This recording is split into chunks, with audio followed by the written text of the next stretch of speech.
Families, welcome to my channel. நம்முடைய சேனலில் SPO updation மட்டும்தான் உங்களுக்கு நான் ஷேர் பண்ணுறேன். ஸோ நம்முடைய சேனலை நீங்கள் சப்ஸ்கிரைப் பண்ணலைன்னா சப்ஸ்கிரைப் பண்ணிக்கோங்க. பக்கத்தில் இருக்கும் பெல் ஐக்கானையும் கிளிக் பண்ணிக்கோங்க. அப்போ தான் நான் போடுற வீடியோ உங்களுக்கு நோட்டிஃபிகேஷனாக வரும். நம்முடைய சேனலில் எஸ்பிஓ அப்டேஷன் மட்டும்தான் நான் ஷேர் பண்ணுவேன்.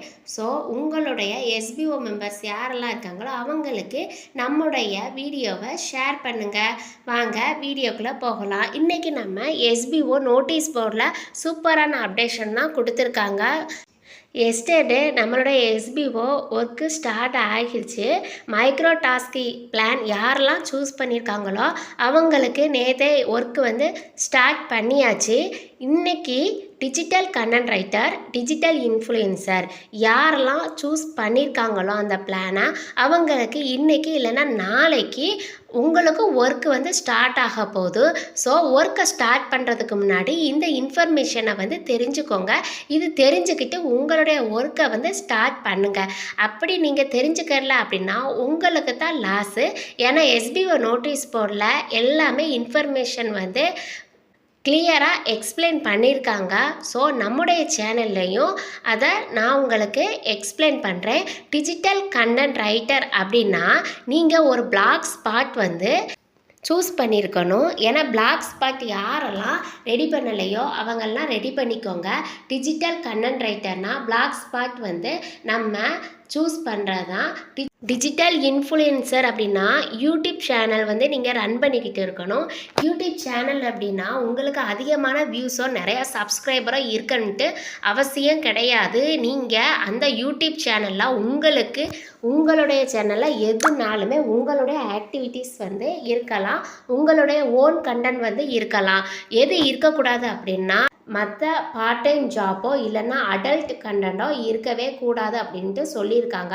ஸோ இந்த மாதிரி கண்டிஷன் போட்டிருக்காங்க. ஏன்னா நம்ம ஸ்பான்சர்ஷிப் கண்டென்ட் அதில் இன்க்ளூட் பண்ணும்போது கண்டிப்பாக மற்ற பார்ட் டைம் ஜாப்பை பற்றியோ இல்லைன்னா வேறு ஏதாச்சும் ஒரு பார்ட் டைம் ஜாப்பை பற்றி நீங்கள் ப்ரொமோட் பண்ணவே கூடாது. அப்படி ப்ரொமோட் பண்ணிங்க அப்படின்னா அந்த யூடியூப் சேனலை நீங்கள் டிஜிட்டல் இன்ஃப்ளூயன்சருக்கு நீங்கள் ஷேர் பண்ணாதீங்க. ஏன்னா அந்த மாதிரி யூடியூப் சேனலை ஷேர் பண்ணும்போது கண்டிப்பாக உங்களுக்கு பேமெண்ட் கிடைக்காது. இன்னும் ஒரு 20 நாள் கழித்து பார்த்தீங்கன்னா எஸ்பிஓ கண்டென்ட் நான் என்னுடைய யூடியூப் சேனலில் போடுறேன். என்னுடைய யூடியூப் சேனலில் எஸ்பிஓ கண்டென்ட் மட்டும்தான் நான் போடுறதுக்கு நான் யூடியூப் சேனலை நான் கிரியேட் பண்ணேன் அப்படின்னு சொன்னீங்க அப்படின்னா அவங்களுக்கு இன்னும் 20 நாள் கழித்து எஸ்பிஓ கண்டென்ட் யாரெல்லாம் போடுறீங்களோ அவங்களுக்கும் அந்த மாதிரி யூடியூப் சேனலை நீங்கள் இந்த ஃபார்மில் ஃபில் பண்ணக்கூடாது அப்படின்ட்டு சொல்லியிருக்காங்க. ஏன்னா நம்ம ஒரு ஸ்பான்சர்ஷிப் கண்டென்ட் நம்ம ஷேர் பண்ணும்போது கண்டிப்பாக எஸ்பிஓ கண்டென்ட்டும்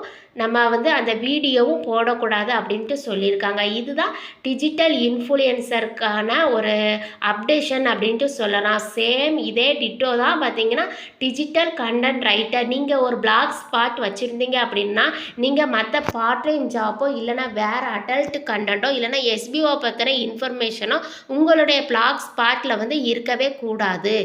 ஏன்னா உங்களுக்கும் சேம் அதே தான் பேமெண்ட் வராது. இதுதான் டிஜிட்டல் கண்டென்ட் ரைட்டருக்கும் டிஜிட்டல் இன்ஃப்ளூயன்சருக்கும் ஒர்க்கு ஸ்டார்ட் பண்ணுறதுக்கு முன்னாடி இந்த மாதிரி இன்ஃபர்மேஷனை தெரிஞ்சுக்கோங்க. நீங்கள் ஒரு யூடியூப் சேனல் நான் வச்சுருக்கேன். இப்போ ஃபார் எக்ஸாம்பிள் நானே ஒரு யூடியூப் சேனல் வச்சுருக்கேன். அது பார்த்திங்கன்னா எஸ்பிஓ வீடியோவுக்கு மட்டும்தான் நான் ஒரு யூடியூப் சேனலை வச்சுருந்தேன். சார் இப்படி நேற்று ஒரு அனௌன்ஸ்மெண்ட் கொடுத்ததுனால இப்போ ஒரு நியூவாக ஒரு யூடியூப் சேனலை கிரியேட் பண்ணியிருக்கேன். கிரியேட் பண்ணிவிட்டு பார்த்திங்கன்னா அது எப்படி நாம் அப்ளை பண்ணணும் அப்படின்னா டிஜிட்டல் டாஸ்க் அப்ளிகேஷன் இருக்குது பார்த்தீங்களா, இதை நீங்கள் கிளிக் பண்ணிவிட்டு நீங்கள் எஸ்பிஓ கண்டென்ட் மட்டும்தான் நான் போடுதேன் இல்லைன்னா மற்ற பார்ட் டைம் ஜாப்பை பற்றி நான் ப்ரொமோட் பண்ணுறேன் அப்படின்னீங்கன்னா கண்டிப்பாக நீங்கள் உங்களுடைய அப்ளிகேஷன் ஃபார்மில் போயிட்டு டிஜிட்டல் இன்ஃப்ளூயன்சராக இருந்தீங்க அப்படின்னா அந்த யூடியூப் சேனலை கொடுத்துருந்தீங்கன்னா போயிட்டு சேஞ்ச் பண்ணிக்கோங்க. இந்த டிஜிட்டல் டாஸ்க் அப்ளிகேஷனை நீங்கள் கிளிக் பண்ணும்போது இந்த மாதிரி வரும். ஓகேவா? நான் பார்த்தீங்கன்னா இன்றைக்கி தான் இப்போ தான் போயிட்டு அந்த சேனலை கிரியேட் பண்ணிவிட்டு டிஜிட்டல் இன்ஃப்ளூயன்சருக்கு என்னுடைய சேனலை கொடுத்து அப்ளிகேஷன் வந்து நான் ஃபார்ம் அப்ளை பண்ணியிருக்கேன். இப்போ பெண்டிங்கில் தான் இருக்குது. ஏன்னா இன்றைக்கி தான் நான் கொடுத்துருக்கேன். ஸோ நீங்களும் சேஞ்ச் பண்ணணும்னா சேஞ்ச் பண்ணிக்கோங்க. ஃபில் பண்ணிடுங்க. உங்களுக்கு டிஜிட்டல் இன்ஃப்ளூயன்சர் அப்படின்னா யூடியூப் சேனலை வந்து லிங்கை கொடுத்து நீங்கள் போட்டுக்கோங்க. இந்த சேனலில் பார்த்தீங்கன்னா எஸ்பிஓ கண்டென்ட்டோ அடல்ட் கண்டென்ட்டோ வேறு எந்த பார்ட் டைம் ஜாப்போ நீங்கள் வந்து இதில் வந்து ப்ரொமோட் பண்ணவே கூடாது. அப்படி பண்ணியிருந்தீங்க அப்படின்னா கரெக்டாக போயிட்டு சேனல் நேமை வந்து சேஞ்ச் பண்ணி இதில் கொடுத்துருங்க. மைக்ரோ டாஸ்க்கு இதில் இருக்கிறவங்க பிளானில் இருக்கிறவங்க அவங்களுக்கு எந்த ஒரு ப்ராப்ளமும் கிடையாது. ஏன்னா அவங்க வந்து மைக்ரோ டாஸ்க்கு வந்து செலக்ட் பண்ணியிருக்காங்க. ஸோ இது வந்து யூடியூப் சேனல் வச்சுருக்கவங்களுக்கும் பிளாக் ஸ்பாட் வச்சுருக்கவங்களுக்கு மட்டும்தான் இந்த மாதிரி கண்டிஷன். ஸோ சேஞ்ச் பண்ணணும்னா சேஞ்ச் பண்ணிக்கோங்க. ஏன்னா இந்த ஆப்ஷன் வந்து நம்ம எஸ்பிஓவில் எடுத்துட்டாங்க அப்படின்னா கண்டிப்பாக பண்ண முடியாது. இன்றைக்கி இல்லைன்னா நாளைக்கு நீங்கள் எதுவும் கரெக்ஷன் பண்ணணும்னா பண்ணிக்கோங்க. ஏன்னா இதில் வந்து இந்த ஆப்ஷன் வந்து இல்லை, டிசபிள் ஆயிடுச்சு அப்படின்னா கண்டிப்பாக உங்களால் உங்களுடைய பிளானை வந்து சூஸ் பண்ணவே முடியாது. சூஸ் பண்ணிக்கோங்க. டிஜிட்டல் ஃபார்ம் டாஸ்க் அப்ளிகேஷன் இந்த ஃபார்மை வந்து கொடுத்துருந்தாங்க அப்படின்னா அகெயின் போயிட்டு சேனல் நேமை வந்து மாற்றவே கூடாது. ஏன்னா கரெக்டாக நம்ம வந்து போட்டுக்கிறணும். சரியா? அடிக்கடி போயிட்டு சேஞ்ச் பண்ணிடாதீங்க.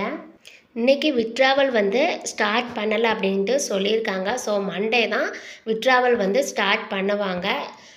13 பாயிண்டில் யாரெல்லாம் ரிஜெக்ட் பண்ணாங்களோ ரீஃபண்ட் வேணும் அப்படின்ட்டு கேட்டிருந்தாங்களோ அவங்களுக்கு மெயில் வந்து போக ஆரம்பிச்சிருச்சு. ஸோ அவங்களும் அவங்களுடைய மெயிலை வந்து செக் பண்ணிக்கிடலாம்.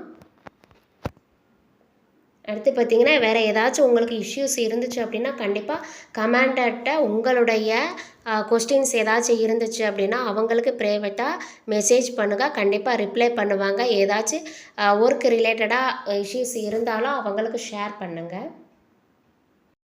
கூப்பன் கோடு பர்ச்சேஸ் பண்ணுறது அமௌண்ட் வந்து குறையுமா அப்படின்ட்டு நிறைய பேரோட டவுட் வந்து இப்போ கிளியர் ஆயிரும். ஏன்னா கூப்பன் கோடு பர்ச்சேஸ் பண்ணுறது கண்டிப்பாக அவங்களுக்கு வந்து அமௌண்ட் வந்து குறைய வாய்ப்பில்லை அப்படின்ட்டு சார் சொல்லியிருக்காங்க. 15,000 வந்து பே பண்ணணும் கண்டிப்பாக அப்படின்ட்டு சொல்லியிருக்காங்க. ப்ரொமோஷன் டீம், சேல்ஸ் டீம் யாரெல்லாம் சேல்ஸ் டீமை வந்து சூஸ் பண்ணியிருக்கீங்களோ அவங்க கண்டிப்பாக 15,000 ரூபாய் கட்டணும் அப்படின்ட்டு சொல்லியிருக்காங்க. இனிமேல் நியூ ஜாயினிங் இருக்கா அப்படின்ட்டு நிறைய பேர் கேட்குறீங்க. நியூ ஜாயினிங் வந்து இப்போதைக்கு இல்லை அப்படின்ட்டு சார் சொல்லியிருக்காங்க. நியூ ஜாயினிங் கண்டிப்பாக 20,000 அமௌண்ட் வந்து பே பண்ணால் மட்டும்தான் நியூ ஜாயினிங் வரும் அப்படின்ட்டு சார் சொல்லியிருக்காங்க. அதுவும் நியூ ஜாயினிங்க்கு இவ்வளோகான அமௌண்ட் வந்து பே பண்ணணும் அப்படின்ட்டு சொல்லியிருக்காங்க. ஒரு அமௌண்ட் வந்து பே பண்ணணும் அப்படின்ட்டு சொல்லியிருக்கீங்களா, அது வந்து அமௌண்ட் வந்து கண்டிப்பாக பே பண்ணணும் அப்படின்ட்டு அவசியம்லாம் கிடையாது. பண்ண சொல்கிறாங்க அப்படின்ட்டு நிறைய பேர் வந்து சொல்கிறீங்க. ஆனால் ஓகே, அவங்க வந்து இன்வெஸ்ட்மெண்ட் பண்ண சொல்லியிருக்காங்க, இவ்வளோ அமௌண்ட் இன்வெஸ்ட் பண்ண சொல்லியிருக்காங்க அப்படின்னா நீங்கள் இன்வெஸ்ட்மெண்ட் பண்ண சொல்கிறாங்க அப்படின்னா அது உங்களுடைய கருத்து. ஏன்னா நிறைய பேர் வந்து ஒரு பார்ட் டைம் ஜாபுக்கு வந்தாலே இவ்வளோ அமௌண்ட் வந்து பே பண்ண சொன்னால் என்ன இவ்வளோ அமௌண்ட் வந்து பே பண்ண சொல்கிறாங்க அப்படின்ட்டு உங்களுடைய கருத்தாகவே இருக்குது. ஆனால் அதோட உண்மை என்ன அப்படின்னா அவங்க வந்து இன்வெஸ்ட்மெண்ட் எதுக்கு பண்ண சொல்கிறாங்க அப்படின்னா அவங்க சேல்ஸு சர்வீஸ் வந்து பண்ணுறாங்க, அதுக்கு ஒரு இன்வெஸ்ட்மெண்ட்டு. அந்த இன்வெஸ்ட்மெண்ட்டை கூட நீங்கள் வந்து நீங்கள் கட்டின அமௌண்ட்டை நீங்களே வந்து அடுத்து வந்து எடுத்துக்கலாம். அந்த மாதிரி தான் கொண்டு வர்றாங்களே தவிர எஸ்பிஓ வந்து இன்வெஸ்ட்மெண்ட் பண்ண சொன்னாங்கன்னா அந்த அமௌண்ட்டை அவங்களே தூக்கிட்டு போக மாட்டாங்க. அந்த அமௌண்ட்டை உங்களுக்கு எப்படி வந்து அடுத்து கொடுக்கலாம் அப்படின்ட்டு ஒரு ஆப்ஷன் வந்து அவங்க வந்து கொண்டு வராங்க. அதுதான் சேல்ஸு. சர்வீஸ் வந்து 2 ஆப்ஷனலாக இருக்குது. என்ன அப்படின்னா எஸ்பிஓ எந்த கம்பெனியில் வந்து ஒரு பொருளை வாங்க சொல்கிறாங்களோ அப்படின்னா நீங்கள் அந்த கம்பெனியில் அவங்ககிட்ட போயிட்டு நீங்கள் அந்த சர்வீஸ் வந்து அவங்ககிட்ட நீங்கள் பண்ணீங்க அப்படின்னா இந்த கம்பெனியில் வந்து போயிட்டு வாங்கணும் வைக்கணும் அப்படின்ட்டு அவங்க ரெஃபர் பண்ணாங்க அப்படின்னா அவங்க வந்து ரெஃபர் பண்ணுவாங்க. ஆனால் வாங்காததும் உங்களுடைய இஷ்டமே தவிர கண்டிப்பாக அவங்க வந்து ஃபோர்ஸ் பண்ணுறது கிடையாது. இன்வெஸ்ட் பண்ணவே முடியாது அப்படின்ட்டு நீங்கள் சொன்னீங்கன்னா அப்படின்னா நீங்கள் வந்து ப்ரொமோஷன் டீமில் வந்து இருக்கலாம்.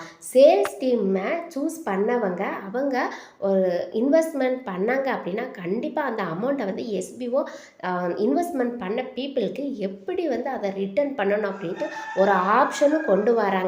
இப்போ உங்களுக்கு தெரிஞ்சிருக்கும் எஸ்பிஓ இன்வெஸ்ட்மெண்ட் பண்ண சொல்கிறாங்களா இல்லைன்னா பண்ண சொல்லலையா அப்படின்ட்டு உங்களுக்கே தெரியும். இப்போ சொல்லுங்கள், நீங்கள் எஸ்பிஓக்கு நீங்கள் அமௌண்ட்டு வந்து இன்வெஸ்ட் பண்ணுறீங்களா? சொல்லுங்கள். எஸ்பிஓக்கு அமௌண்ட் நீங்கள் இன்வெஸ்ட் பண்ண தேவையே இல்லை. அப்படி பண்ணாலுமே உங்களுடைய ஓன் ஒப்பீனியன் தான். இதில் வந்து யாருமே ஃபோர்ஸ் பண்ணவே இல்லை. இவ்வளோ அமௌண்ட் வந்து பே பண்ணணும், பே பண்ணால் தான் எஸ்பிஓவில் இருக்கணும் அப்படின்ட்டு எந்த ஒரு கட்டாயமே கிடையாது. ஏன்னா இப்போ உள்ள பிளானில் நிறைய பீப்புள் வந்து சூஸ் பண்ணது ப்ரொமோஷன் டீம் தான். ஒரு அமௌண்ட்டு கூட இன்வெஸ்ட் பண்ணாமல் மந்த்லி இவ்வளோ ரூபாய் வந்து நீங்கள் வந்து எடுத்துக்கிற போகிறீங்க. இப்போ வந்து ட்ரைனிங் பீரியடில் தான் நம்ம இருக்கோம். ட்ரைனிங் பீரியட் முடிஞ்சதும் நம்ம எப்படி ஒர்க் பண்ணுறோம் அப்படின்ட்டு அவங்க ஸ்பான்சர் டீம் வந்து நம்மளுக்கு ஸ்பான்சர் கொடுத்துருக்காங்கல்ல, அவங்க வந்து பார்த்துக்கிட்டு அந்த ட்ரைனிங் பீரியட் முடிஞ்சதும் எப்படி வந்து இவங்களுக்கு வந்து ஒர்க் கொடுத்து அடுத்தடுத்த லெவலுக்கு வந்து கொண்டு போகலாம் அப்படின்ட்டு ஒர்க் பண்ணுற பீப்புளை பொறுத்து தாங்க இருக்குது. ஸோ எல்லாருமே கரெக்டாக ஒர்க் பண்ணுங்கள். உங்களுடைய டாஸ்க் வந்து ஏதாச்சும் பண்ணணும் அப்படின்னா எஸ்பிஓ நோட்டீஸ் போர்டில் என்னென்ன இன்ஃபர்மேஷன் கொடுத்துருக்காங்க, ஹலோ டீம் மெம்பர்ஸ் அப்படின்னு கொடுத்தாங்கன்னா உடனே சைட்டுக்குள்ளே போயிட்டு யாருமே லாகின் பண்ணாதீங்க. ஹலோ டீம் மெம்பர்ஸ் கொடுத்தாங்க அப்படின்னா அது ஒரு அலர்ட் மெசேஜ் தான் கொடுத்துருந்தாங்க. அந்த மெசேஜ் கொடுத்துருந்தாங்க அப்படின்னா அதுக்கடுத்து ஒரு வாய்ஸ் மெசேஜ் வரும். அந்த வாய்ஸ் மெசேஜில் என்னென்னலாம் சொல்கிறாங்க அப்படின்ட்டு அதை ஃபாலோ பண்ணிவிட்டு நீங்கள் சைட்டுக்குள்ளே போனாலே போதும். ஏன்னா சைட்டுக்குள்ளே எல்லாருமே ஒரே நேரத்தில் போகும்போது நாட் ஃபவுண்டு எரர் அப்படின்ட்டு காட்டுது. ஸோ அவங்க என்ன அனௌன்ஸ்மெண்ட் கொடுக்காங்களோ அதை ஃபாலோ பண்ணுங்கள். ஃபாலோ பண்ணிவிட்டு நீங்கள் சைட்டில் போயிட்டு ஒர்க் பண்ணால் ஓகே. ட்ரைனிங் வந்து இப்போ இல்லை அப்படின்ட்டு சார் சொல்லியிருக்காங்க. ஏன் அப்படி சொல்லியிருக்காங்க அப்படின்னா, ஏன்னா இப்போ நிறைய பெண்டிங் ஒர்க்கு இருக்குது. ரீஃபண்ட் யாரெல்லாம் அப்ளை பண்ணியிருக்காங்களோ அவங்களுக்கு ரீஃபண்ட் வந்து கொடுக்கணும். அடுத்து விட்ராவல் வந்து ரிலீஸ் பண்ணணும். ஸோ இந்த ஒர்க்கெல்லாம் இருக்கும்போது அதே மாதிரி digital content writer, digital influencer, micro task இவங்கெல்லாம் ஒர்க் பண்ணுற மாதிரி இருக்குது. நிறையா கமிட்மெண்ட் இருக்கிறதுனால இதெல்லாம் இந்த இஷ்யூஸ்லாம் கிளியர் ஆனதும் அடுத்து ஃப்ரீயாக இருக்கும்போது நியூ ஜாயினிங் வந்து ஸ்டார்ட் பண்ணலாம் அப்படின்ட்டு சார் வந்து சொல்லியிருக்காங்க. அதே மாதிரி நியூ ஜாயினிங் இப்போதைக்கு இல்லை அப்படின்ட்டு சொல்லியிருக்காங்க. நெக்ஸ்ட்டு நீங்கள் வந்து மைக்ரோ டாஸ்கில் இருக்கிறவங்க ஓகே, ஒன்றும் ப்ராப்ளம் இல்லை. நீங்கள் sales team, promotion team, sales team வந்து நிறைய பேரை வந்து சூஸ் பண்ணியிருந்தீங்க அப்படின்னா அது என்ன அப்படின்னா நீங்கள் வந்து ஒரு ஐடி, அதாவது ஃபேமிலி ஒரு ஆளுக்கு ஒரு 5 ஐடியோ 4 ஐடியோ அதில் சேல்ஸ் டீம் எல்லாமே நான் சூஸ் பண்ணியிருக்கேன் அப்படின்னா கண்டிப்பாக நீங்கள் வந்து சேஞ்ச் பண்ணிக்கோங்க. ஏன்னா சேல்ஸ் டீம், ப்ரொமோஷன் டீம் அவங்களுக்கு வந்து ஒர்க்கு வந்து டிஃப்ரெண்ட்டாக இருக்கும். நீங்கள் வந்து இப்போது ஒரு ஆளே 5 ஐடி வச்சு எல்லாமே சேல்ஸ் டீமாக வச்சுருந்தா கண்டிப்பாக ஒரு அப்ளிகேஷன் வந்து ஃப்யூச்சரில் வந்து உங்களுக்கு வந்து இன்ஸ்டால் பண்ண சொன்னாங்க அப்படின்னா கண்டிப்பாக ப்ராப்ளம் வரும். ஏன்னா ஒர்க்கு ரிலேட்டடாக நீங்கள் வரும்போது ஒரு ஆளுக்கு ஒரு ஐடி வச்சுக்கிறது ரொம்ப ரொம்ப நல்லது. இதுக்கு முன்னாடி ஒரு ஆள் எத்தனை ஐடினாலும் ஒரு மேக்ஸிமம் 5 ஐடி வச்சுக்கலாம் அப்படின்ட்டு சார் வந்து சொன்னாங்க. இப்போ உள்ள கான்செப்டில் ஒரு ஆள் ஒரு ஐடி சேல்ஸ் டீம் வச்சுருந்தா ரொம்ப நல்லது. மற்றதெல்லாம் ப்ரொமோஷன் டீமுக்கு வந்து நீங்கள் மாற்றிக்கிடலாம் அப்படின்னு சொல்லியிருக்காங்க. அதனால் ஒரு ஆளுக்கு ஒரு ஐடி சேல்ஸ் டீம் ரொம்ப ரொம்ப பெஸ்ட்டு. ப்ரொமோஷன் டீம் வந்து மற்ற ஐடிஸ்லாம் மாற்றிக்கோங்க. ஏன்னா ஒர்க்கு ரிலேட்டடாக கொடுக்கும்போது கண்டிப்பாக வந்து அதெல்லாம் பண்ண முடியுமா அப்படின்ட்டு உங்களுக்கு டவுட்டாக இருக்கும். அதே மாதிரி ஒரு டாஸ்க் வந்து கொடுத்தாங்க அப்படின்னா கண்டிப்பாக அந்த டாஸ்க் எல்லாமே மந்த்லி இத்தனை டாஸ்க்கு கொடுக்குறாங்க அப்படின்னா அது எல்லாமே கம்ப்ளீட் பண்ணி முடிச்சிருங்க. ஏதாச்சும் 2 or 3 டாஸ்க்கு வந்து நீங்கள் மிஸ் பண்ணால் கூட உங்களுடைய ஐடி வந்து டெர்மினேட் ஆயிரும். நீங்கள் வந்து ஒர்க் பண்ண முடியாமலே போயிடும். ஸோ நிறையா ஐடி வச்சுருந்தீங்க அப்படின்னா அதில் அதிகமாக பார்ட்டிசிபேட் பண்ணுற மாதிரி இருக்கும். சேஃபாக இருந்துக்கோங்க. உங்களுக்குன்னு ஒரு ஐடி வச்சுக்கோங்க. அதில் ஒரு ஐடி சேல்ஸ் டீமாக இருக்கட்டும், மற்றது கூட ப்ரொமோஷன் போட்டோ இல்லைனா மைக்ரோ டாஸ்க்கோ நீங்கள் போட்டு இது பண்ணிக்கிடலாம். நீங்கள் ஒரு 2-3 சேனல், யூடியூப் சேனலோ இல்லைனா பிளாக் ஸ்பாட்டோ வெப்சைட்டோ வச்சுருந்தீங்க அப்படின்னா எல்லா ஐடியிலையும் ஓடி ஓடி போயிட்டு நீங்கள் ஒர்க் பண்ண முடியாது. அப்படி நீங்கள் போனீங்க அப்படின்னா கண்டிப்பாக ஏதாச்சும் ஒரு டாஸ்க்கோ இல்லைன்னா ஏதாச்சும் ஒரு ஐடியில் அந்த மாதிரி மிஸ் பண்ண இருந்துச்சு அப்படின்னா உங்களோட ஐடி வந்து டெர்மினேட் ஆயிரும். ஸோ இப்போவே யோசித்து நீங்கள் வந்து கரெக்டாக சூஸ் பண்ணிக்கோங்க. அதே மாதிரி டீம் செலெக்ஷன் இந்த ஆப்ஷன் இருக்குது பார்த்தீங்களா, team selection digital task application இன்றைக்கி நைட்டோ இல்லைனா நாளைக்கு காலையில் அந்த ஆப்ஷன் வந்து டிசேபிள் ஆயிரும். இப்போ எனபிள் ஆகிருக்கு. இப்போ போயிட்டு நீங்கள் சேஞ்ச் பண்ணணும்னா பண்ணிக்கோங்க. இது வந்து உங்களுக்கு டிசேபிள் ஆயிடுச்சு அப்படின்னா நீங்கள் என்ன பிளானு என்ன டீம் அப்படின்ட்டு சூஸ் பண்ண முடியாது. ஸோ கரெக்டாக யோசித்து இதெல்லாம் முடிவு பண்ணுங்கள். நிறைய பேர் டீமுன்னு சொன்னால் உங்களுடைய டீமு, உங்களுடைய நேம் அப்படின்ட்டு நீங்கள் மென்ஷன் பண்ணுறீங்க. அப்படி கிடையாது. டீம் செலெக்ஷன் அப்படின்னா ப்ரொமோஷன் டீம், சேல்ஸ் டீம் அப்படின்ட்டு அர்த்தம். நீங்கள் உங்களுடைய டவுன்லைனர், உங்களுடைய இன்ட்ரோடியூசர் நேம் வந்து சொல்கிறீங்க. அப்படி வந்து சொல்லக்கூடாது. டீம் செலெக்ஷன்னா இதுதான். நிறைய பேருக்கு அது தெரியாமலே போகுது. அதே மாதிரி நிறைய பேர் வந்து டெமோ டாஸ்க்கு பண்ணாமலே இருந்திருந்தாங்க. இப்போ ரியல் டாஸ்க்கு வந்திருக்கு. இப்படி ரியல் டாஸ்க்கு ஸ்டார்ட் ஆயிடுச்சு அப்படின்னு சொன்னாலுமே அப்படியா ஸ்டார்ட் ஆகிட்டு அப்படின்ட்டு ஒரு கொஸ்டினில் நீங்கள் வந்து நிறைய பேர் கேட்குறீங்க. இன்னும் நிறைய பேர் வந்து அப்டேஷனில் இல்லாமலே போகிறீங்க. நோட்டீஸ் போர்டை வாட்ச் பண்ணாமல் இருக்க போய் தான் நீங்கள் இந்த மாதிரி கொஸ்டின் கேட்குறீங்க. நிறைய பேருக்கு நானே ப்ரைவேட்டாக சொல்லுவேன், இந்த மாதிரி ஒர்க்கு ஸ்டார்ட் ஆகிடுச்சு, கம்ப்ளீட் பண்ணிட்டீங்களா அப்படின்னா, அப்படியா ஸ்டார்ட் பண்ணிட்டாங்களா அப்படின்ட்டு ஒரு கொஸ்டினாகவே கேட்குறீங்க. எனக்கே ஒரு ஷாக்கிங்காக இருக்குது. ஏன்னா நிறைய பேர் இன்னுமே அப்டேட் ஆகாமல் இருக்கிறீங்க. ஒவ்வொருத்தரும் தனித்தனியாக தான் நீங்கள் வந்து இன்கம் வந்து ஏர்ன் பண்ணுறீங்க. விட்ராவல் மட்டும் வந்துருச்சா அப்படின்ட்டு கரெக்டாக கேட்குறீங்க.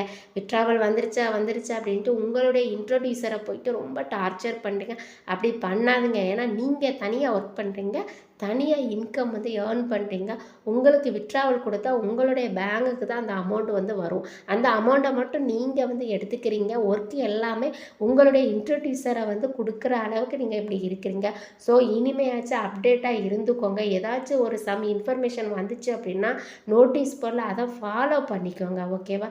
நோட்டீஸ் போர்டில் ஏதாச்சும் ஒரு இன்ஃபர்மேஷன் வந்துச்சுன்னா கண்டிப்பாக அது வந்து வெரி வெரி இம்பார்ட்டண்ட்டாக மட்டும்தான் இருக்குமே தவிர மற்றபடி ஒரு போர் அடிக்கிற மாதிரிலாம் எதுவுமே கிடையாது. ஏன்னா நம்ம ஒர்க் பண்ண வந்திருக்கோம். இதில் ஒர்க் பண்ணால் மட்டும்தான் நம்மளுக்கு அமௌண்ட்டு, இல்லைன்னா நம்மளுக்கு தான் லாஸு.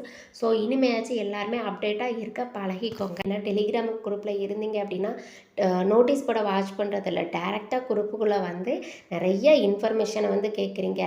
நாங்கள் வந்து அதை சொல்லி கொடுக்குறதுக்கு நாங்கள் ரெடியாக இருக்கோம்.